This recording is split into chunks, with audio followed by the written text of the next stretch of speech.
mtendaji anayo faida gani katika yale anayoshughulika nayo? Baraka na mafanikio. Kuratibu ibada za kila Jumapili, kufundisha somo faida ya ubatizo, kushiriki mikutano, kununua vyombo vya muziki, kurekodi nyimbo, mfumo wa audio video, kufanya miradi, mwisho kuomba ziara. Yaliyofanyika: kuratibu ibada za kila Jumapili, kushiriki mikutano wa Noeli 2025,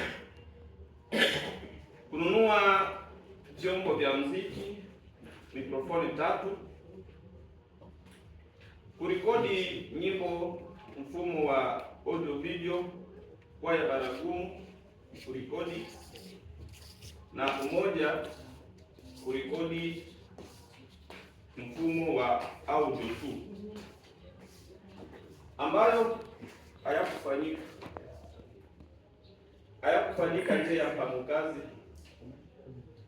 Kushiriki ibada yaliyofanyika nje ya mpango kazi: kushiriki ibada la vijana jimbo tarehe 17 mwezi wa kwanza 2026 pa parokia Umoja, kushiriki ibada la mabarikio ya ndoa ya mwimbaji wetu Maua Safi Stella tarehe 1 mwezi wa 2 2026 pa parokia Philadelphia. Tulipokea mwanafunzi wa shule la Ibel, ndugu Jeremia Kashindi.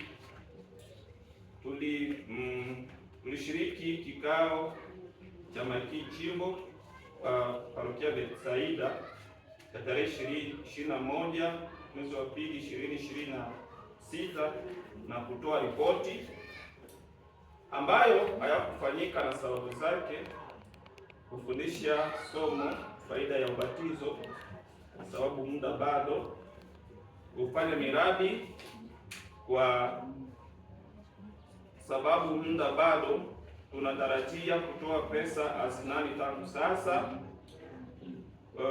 kuomba ziara sababu muda bado hujapangiliwa, kuandaa mkutano wa Pasaka muda bado. Changamoto: uhaba wa baadhi ya vyombo vya muziki kanisani.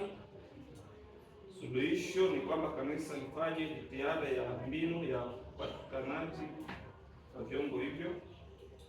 Baadhi ya vyombo vya muziki kuharibika, vyombo vitengenezwe.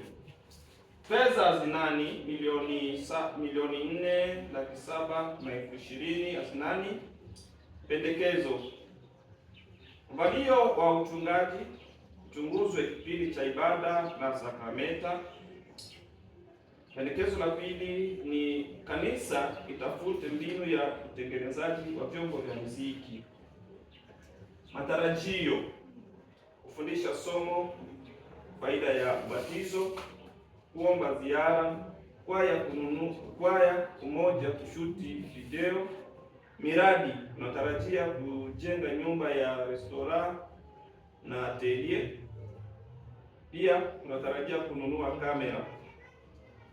Tunatarajia pia kufanya semina ya uongozi. Imefanyika leo tarehe 4/3/2026 kwa ajili ya parokia Umoja. Samuel Tabo, mratibu.